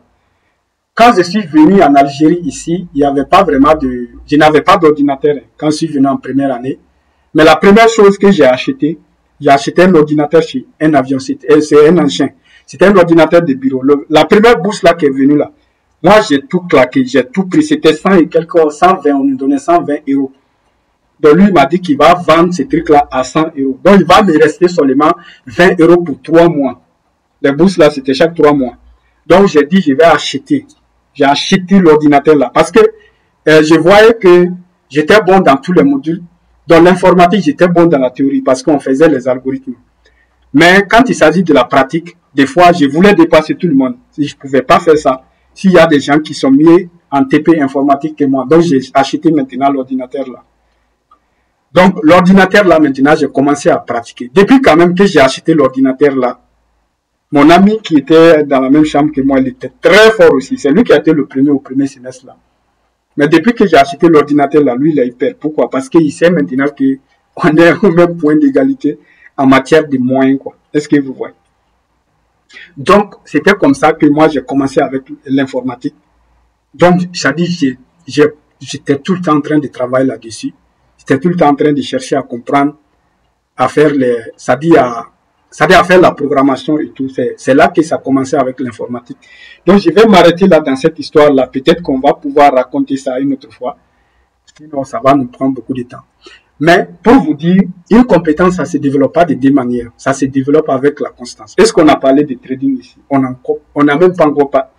C'est long. Est-ce que vous voyez? Donc, c'est comme ça. On décide de se concentrer sur quelque chose. On fait cette chose-là avec une certaine ardeur. Est-ce que vous voyez? Donc, c'est quoi une compétence? C'est un ensemble de connaissances et d'attitudes qu'une personne possède et qui lui permet d'accomplir efficacement une tâche. Vous pouvez avoir une compétence dans n'importe quel domaine. Ça peut être dans le domaine de la santé, dans le domaine de l'agriculture, ça peut être dans le domaine du sport, ça peut être dans le domaine de la restauration, ça peut être n'importe quel domaine, même la vente et tout ça, ça peut être une compétence. Mais selon moi, à mon avis, la meilleure façon de développer une compétence, c'est de choisir la compétence que tu veux. Voilà. Parce que tu ne vas pas dire que tu ne peux pas faire quelque chose, sinon tu aimerais faire. Tu dois choisir cette chose-là et tu dois mettre l'énergie nécessaire, l'effort nécessaire pour pouvoir faire la chose. Donc tu choisis les compétences que tu veux développer et tu travailles là-dessus. Tu travailles là-dessus en mettant, c'est-à-dire en tenant compte de tout ce qu'on a dit au début jusqu'à maintenant, c'est-à-dire la volonté, donc la discipline et la constance et surtout le cercle que tu dois développer autour de toi. Donc, une autre façon de développer un cercle, vous avez déjà entendu parler de beaucoup de gens sur YouTube qui ont dit qu'ils ont choisi leur mentor. Ils ont choisi Napoléon Hill, ils ont choisi Brian Tracy, ils ont choisi ceci, cela comme mentor, alors que ces gens-là, ils ne les ont jamais vus. Comment ils ont choisi comme mentor? Ils les ont écoutés, ils les ont lus, ils ont essayé de connaître tout sur leur vie, donc et connaître tout de leur enseignement. Est-ce que vous voyez? De refuser de mettre certaines choses dans la tête, de refuser de croire à certaines choses. C'est quoi l'importance du développement personnel? L'importance du développement personnel, c'est le filtrage que nous faisons. Parce que c'est la barrière que nous brisons. Parce que avant de faire le développement personnel, on a souvent en tête qu'il y a deux classes. La classe des gens qui ont été créés pour vraiment réussir, la classe des riches et la classe des pauvres. Donc si tu es né maintenant dans une famille qui est pauvre, donc comme la mienne, je ne vais pas dire que notre famille est pauvre jusqu'au dernier niveau. Je ne peux pas dire ça. mais quand même, nous ne sommes pas... Ça dit, si on va classer les familles riches là, je ne pense pas qu'on va classer notre famille. Vous voyez, non?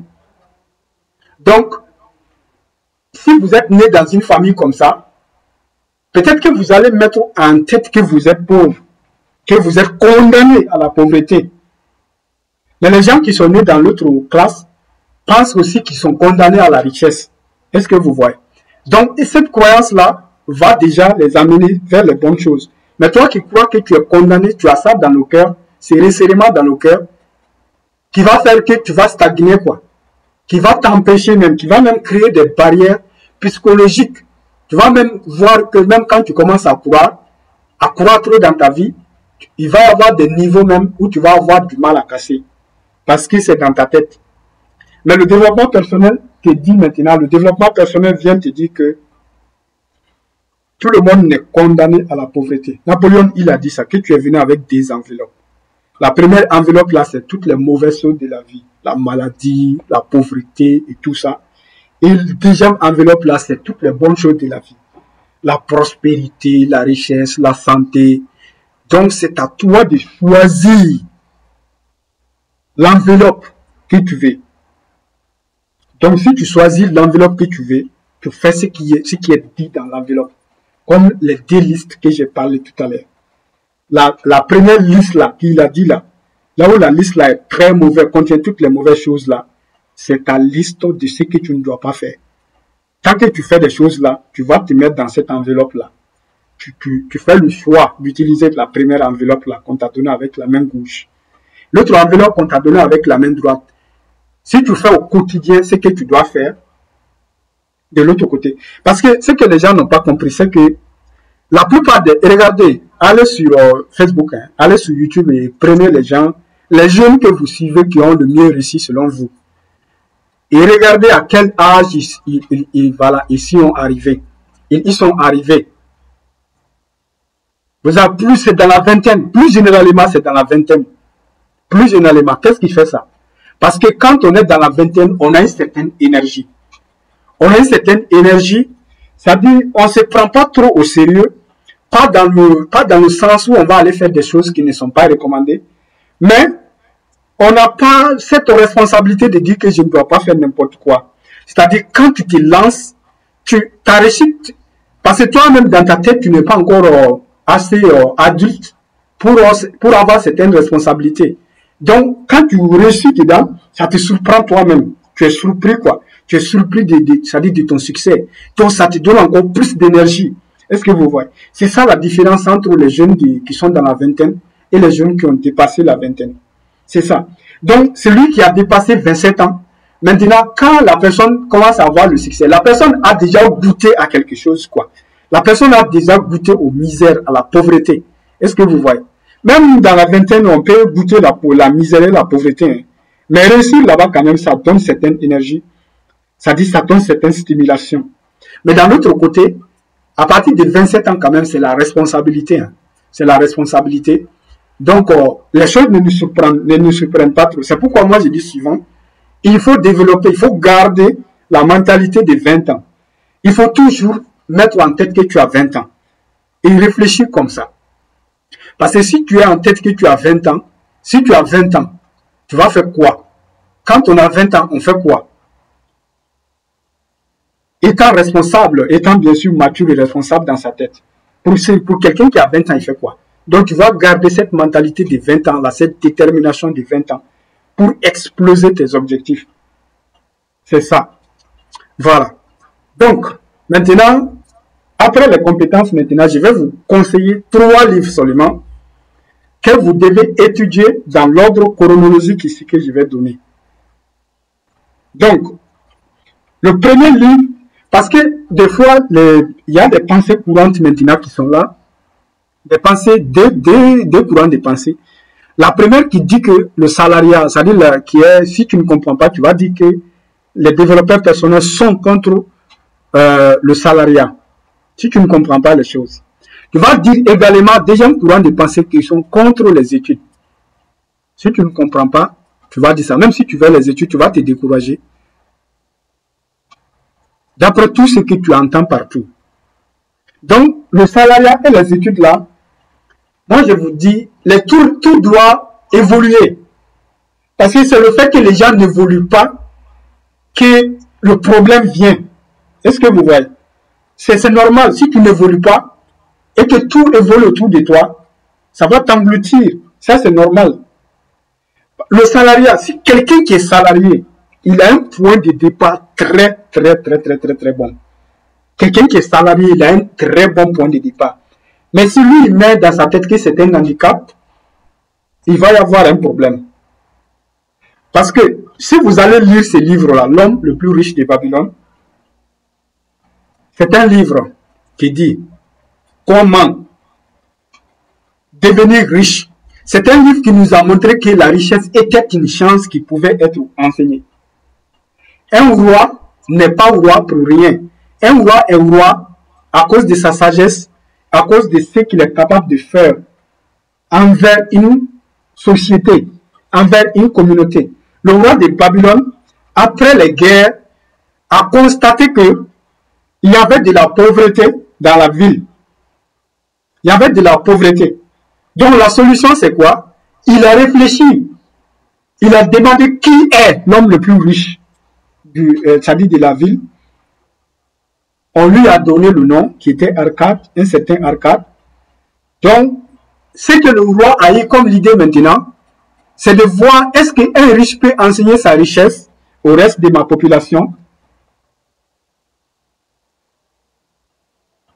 Donc, qu'est-ce qu'il a fait? Il a pris l'initiative d'appeler l'homme le plus riche, Arcade, et il lui a demandé, il lui a posé la question, est-ce que tu peux enseigner à quelques personnes de ma communauté, de notre société, comment devenir riche? Arcade a dit que c'était tout à fait possible. Donc le roi, il était content que son hypothèse soit confirmée, qu'il est réellement possible d'enseigner la richesse. Donc il a fait quoi? Il a pris 100 personnes, si je ne me trompe pas.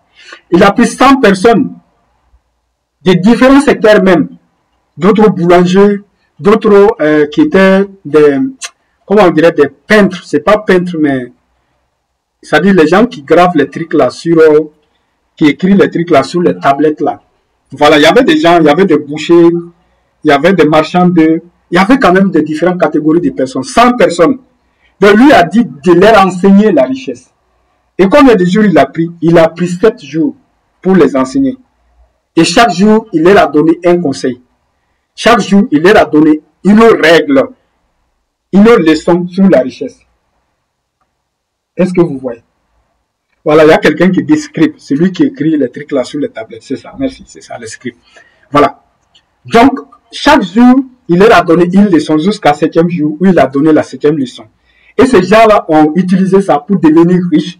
Et ils ont enseigné la richesse à leur tour jusqu'à ce qu'un jour, le Babylone est devenu la ville la plus riche de l'époque. Est-ce que vous voyez? C'est comme ça. Donc, c'est parti d'un enseignement de richesse. C'est pourquoi j'ai dit, c'est une bénédiction aussi. C'est une bénédiction si vous avez un salaire régulier maintenant. C'est une bénédiction. Il a expliqué ici, parce que toutes ces personnes-là avaient des revenus. Donc, des revenus quand même qui avaient un certain seuil. Est-ce que vous voyez? Donc, il a expliqué de A à Z dans ce livre-là comment, à partir de ce que tu gagnes déjà, parce que si tu ne gagnes rien là, c'est ça qu'il faut changer. Mais si tu gagnes déjà quelque chose, ça c'est un bon point de départ. Donc, il explique comment à partir de ce que tu gagnes là, si tu écoutes le livre de A à Z ou lis le livre de A à Z, tu vas comprendre, tu vas trouver toutes ces leçons-là. Parce que des fois, les gens écoutent aussi, ils ne prennent pas de notes. Ils écoutent aussi comme ça pour écouter. Les livres audio, c'est pas la musique.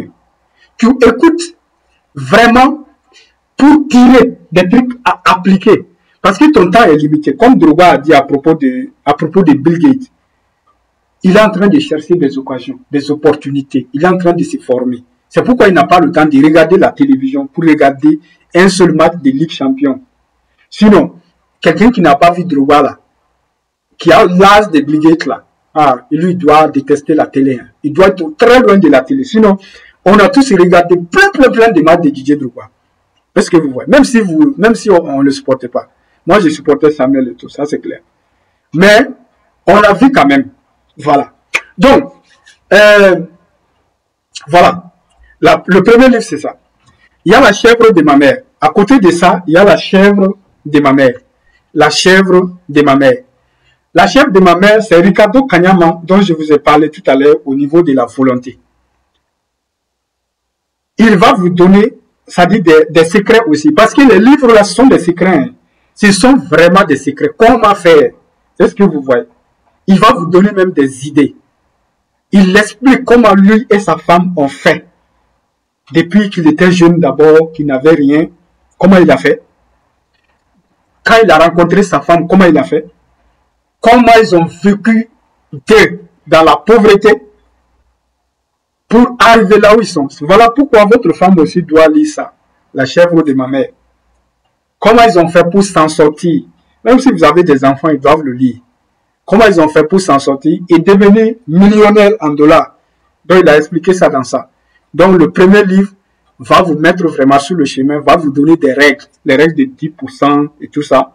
Va vous donner ça. Désormais, vous savez que vous devez mettre quelque chose de côté. Si vous allez pleurer si vous faites certains calculs.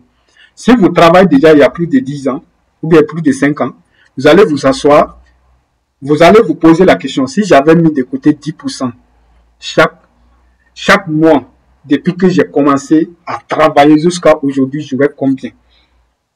Vous faites seulement ce calcul. Parce que si vous aviez fait ça, vous n'avez rien fait d'autre. Vous avez seulement travaillé, vous avez mis 10% depuis toutes ces années jusqu'à maintenant, disons 10 ans. Prenons l'exemple de quelqu'un qui gagne $100 000, 100 000 francs CFA par mois. Donc, la personne gagne 100 000 francs CFA par mois, ok? 10% de 100 000, on fait quoi? On multiplie par 10 et puis on divise par, bon, c'est 0,01 qui fait, bon, qu'est-ce que je suis en train de faire? On va calculer 10%, donc on a 10 à la puissance 5. Donc, on 10 à la puissance 10 000, coach. C'est 10 000. 10 000, voilà. Donc, 10% de 100 000, c'est 10 000. Donc, la première année, il a gardé 10 000 chaque mois jusqu'à 12 mois. Donc, ça fait 120 000. Ça fait 120 000 francs CFA. Il n'a rien fait avec, il a juste gardé de côté. Donc, maintenant, 5 ans maintenant, on va multiplier les 120 000 là par 5. Donc, ça, c'est pour quelqu'un qui gagne 100 000 par mois. On va multiplier ça. Donc maintenant, 12 fois 5, c'est pas 60. 12 fois 5, c'est 60, non, ou bien? Ça va faire 600 000, quoi. Si vous multipliez ça, c'est ça? Voilà, ça va faire 600 000. Ça va faire 600 000 francs CFA. Pour quelqu'un, depuis 5 ans, hein, 5 ans, c'est pas beaucoup. Pour quelqu'un qui a épargné, c'est pour cette raison que j'ai créé Atec IG au départ. C'est la seule raison. Pour quelqu'un qui a épargné 10 000 francs CFA par jour, et ça dit par mois, ça c'est pour quelqu'un qui gagne 100 000 hein, le mois. Donc la personne aurait 600 000 francs CFA aujourd'hui. Dans le livre là, ça c'est seulement, ça c'est pour 100 000. Il y a des gens qui gagnent 200 000, il y a des gens qui ont gagné plus que ça. Donc pour celui qui gagnait 200 000, c'est 1 200 000. Ça, c'est quand même une fortune. Est-ce que vous voyez? Donc, pour celui qui gagnait ça, même pour celui qui gagne 5, on a parlé 100 000 ici. Même si pour celui qui gagnait 50 000 par mois, là, lui, il serait à 300 000. 300 000, c'est combien de fois? C'est combien de fois son salaire? C'est combien de mois de salaire comme ça? Des années. Est-ce que vous voyez? Donc, ça, c'est en combien? En 5 ans. En 5 ans, celui qui gagne 50 000 par mois, il a économisé 300 000. En 10 ans, il a économisé combien? 3 millions de francs CFA. Voilà pourquoi je dis que vous allez pleurer si vous faites ces calculs. S'il se trouve que vous travaillez depuis 10 ans et que vous avez gagné à un moment donné, la moyenne que vous avez gagnée par mois là a dépassé ou bien est égal à 50 000, voici ce que vous pouviez avoir aujourd'hui. 3 millions de francs CFA à côté. Pour celui qui a 100 000, c'est 6 millions de francs CFA. Pour celui qui a gagné 200 000, c'est 12 millions de francs CFA. Est-ce que vous voyez? Bon, ça, on a supposé ici, vous n'avez rien fait avec. Vous avez juste gardé dans une boîte. Vous n'avez rien fait avec. Et il y a des gens ici qui ont gagné beaucoup plus que ça. 10%, le livre explique que 10%, tout le monde peut l'épargner. Le livre, il explique. C'est pourquoi je vous dis de revenir sur le livre et de prendre note et de faire attention à chaque, c'est-à-dire à tout ce qu'il dit. Est-ce que vous voyez? Parce que il dit que, par exemple, il y a des personnes ici, peut-être qu'ils ont le même nombre de personnes dans la famille. Il y a une personne qui gagne 100 000, il y a l'autre qui gagne 200 000. Mais si on essaie de voir, on va voir qu'ils sont tous les deux dans la galère. C'est ce qui est expliqué dans le livre. Les livres ne sont pas faits vraiment pour s'amuser. Les livres sont faits pour tirer des leçons et appliquer tout de suite et changer sa vie. Est-ce que vous voyez? Donc, vous voyez là-bas, quelqu'un qui gagne 200 000 et quelqu'un qui gagne 100 000 et qui ont le même nombre de personnes dans la famille, ils sont tous les deux dans le même pétrin. Cela veut dire quoi? Cela veut dire qu'il y a un problème de gestion. Vous pouvez toujours vivre moins que ce que ça dit, que ce que vous gagnez. Si vous voulez faire des standards, si vous voulez élever votre standard, vous allez mettre en place un plan d'action. C'est-à-dire un business, vous allez créer un business spécifiquement pour ça, pour pouvoir pour pouvoir évoluer de cette manière-là. Est-ce que vous voyez? Donc, ça c'est le calcul qui est là. 3 millions en 10 ans.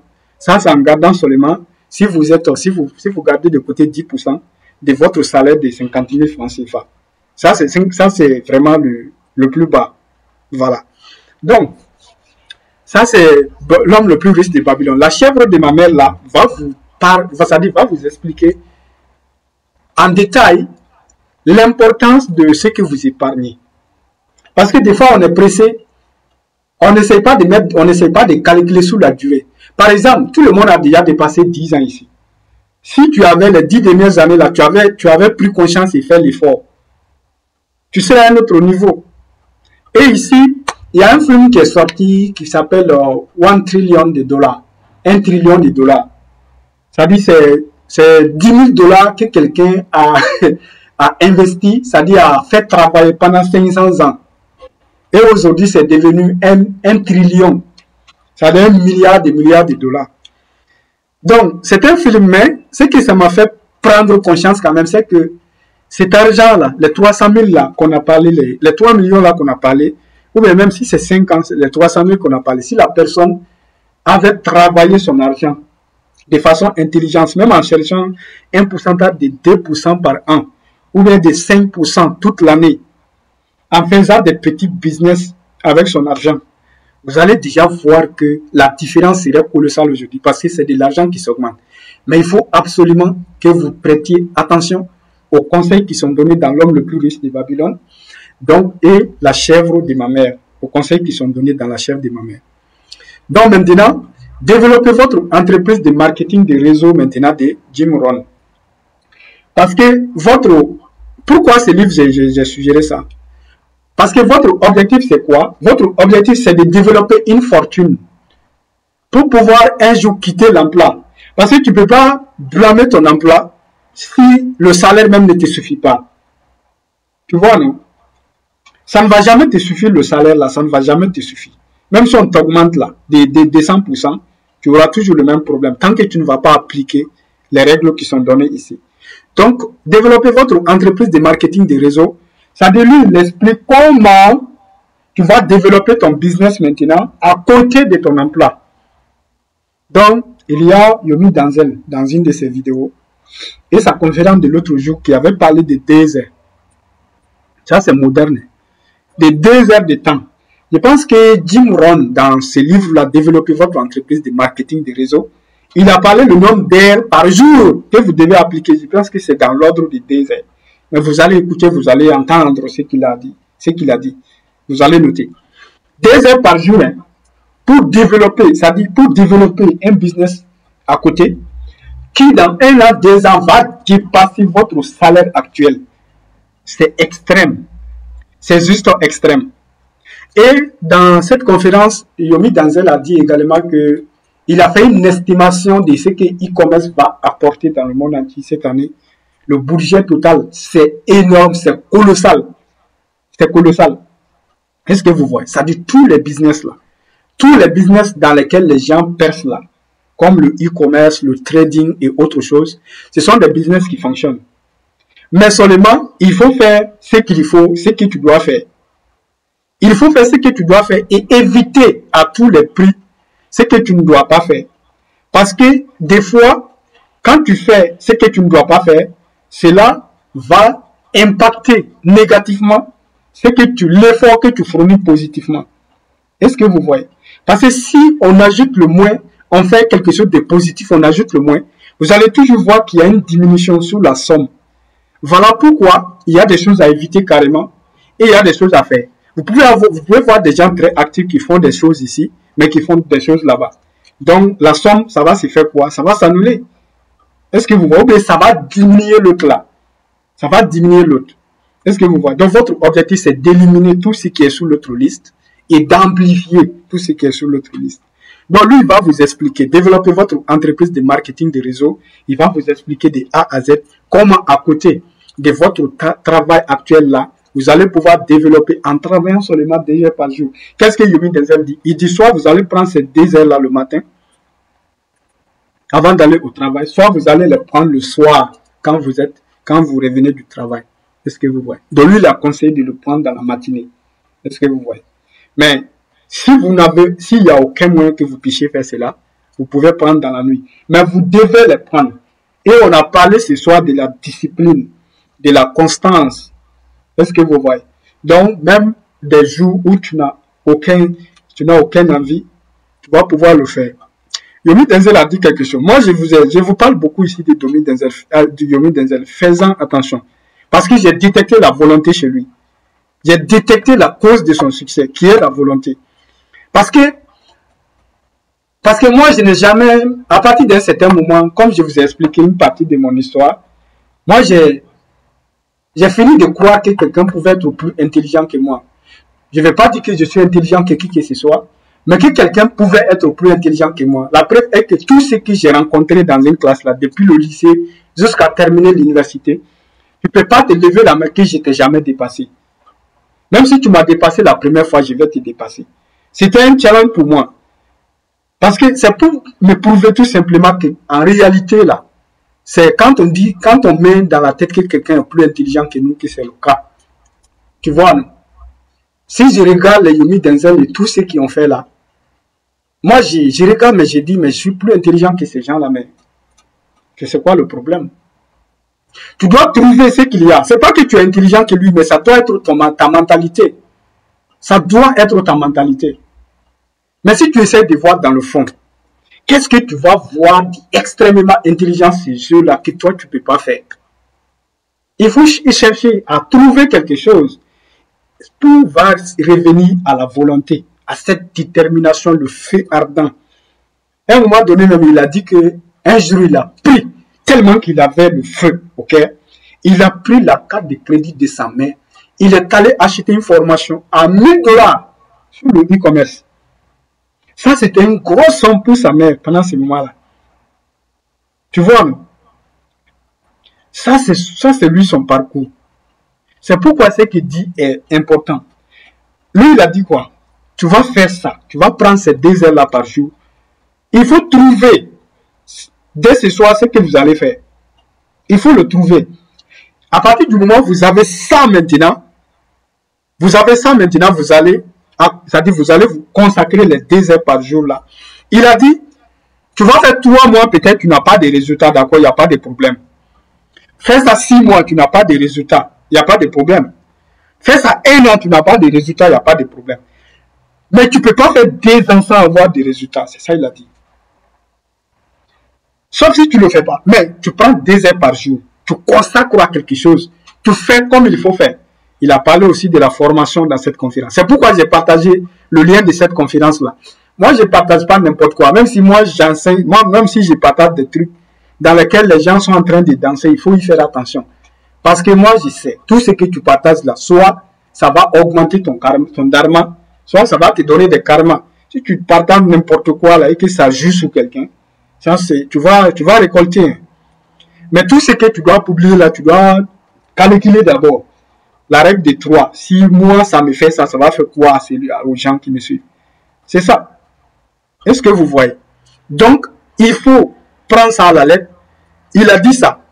Non, mais c'est clair. 2 heures par jour, tu tapes sur quelque chose. Tu fais la chose, mais quand on dit faire, on dit il ne faut pas se mentir. Hein.